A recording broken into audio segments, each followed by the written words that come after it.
Ако општините успеат сами да си ги наплатат приходите во целост, ќе бидат повеќе независни од централната власт. Само 1/3 од вкупните финансии ги обезбедуваат сами, остатокот се дотации од централната власт. Од ЗЕЛ велат дека 100 милиони евра помош од владата за капитални проекти и тоа како ќе ја подобри состојбата. Процесот е во тек, а парите треба да се искористат до крајот на годинава. Во тек е јавниот повик кој што го објави во висина од 100 милиони евра, кој што е наменет за реализација на капитални инфраструктурни проекти.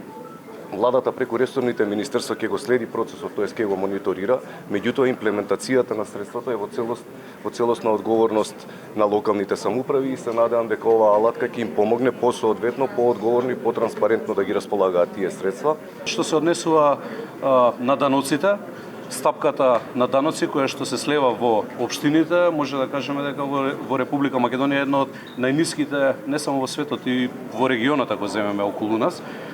Така што една од точките, односно содржана во меморандумот за соработка кој што го потпишавме со владата, со премиерот Мицкоски, беше токму и овој дел и на тој дел ќе работиме во наредниот период. Општините треба да бидат финансиски независни. Неопходни се законски измени за општините да може да соберат поголем процент од даноците кои се собираат на централно ниво, како што се данокот на доход, ДДВ и други, смета професорот Борче Треновски. Сепак тој смета дека треба да се зголеми и кадровскиот капацитет на општините да ги менаџираат овие зголемени приходи. Ако сакаме општините да може да го спроведуваат собствено да ги испорачуваат услугите, тие треба да го зголемат значајно тој процент. Друг проблем е дека и во тие 30% кои ги имаат општините како собствени средства, дел се приходи наплатени поврзани со определени услуги. Тука е такса за јавно осветлување или некои други услуги кои не се вистински приходи на општините. Значи целосна промена во делот на систематизација на приходите на општините е потребна. Откако на општините им се овозможи законски, голем дел од нив ги зголемија стапките на данок на имот, падавачките по оваа основа драстично им се зголемија.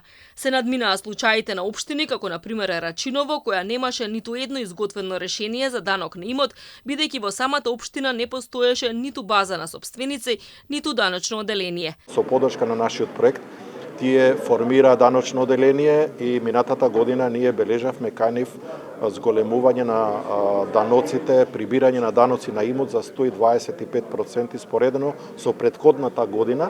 Значи од 2022 тие почна со администрирање на даноци.